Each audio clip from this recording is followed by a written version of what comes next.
తెల్లవారితే చక్రవర్తి అయి రాజ్యమునేలే రామయ్య. తండ్రి మాటకై పదవిని వదలి అడవులకేగెనయా.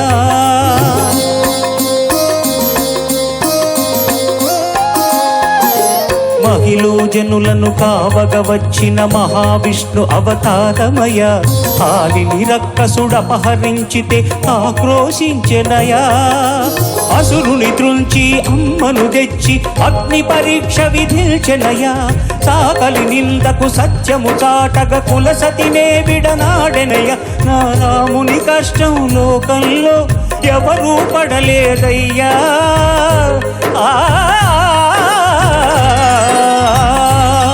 నా రాముని కష్టం లోకంలో ఎవరూ పడలేదయ్యా.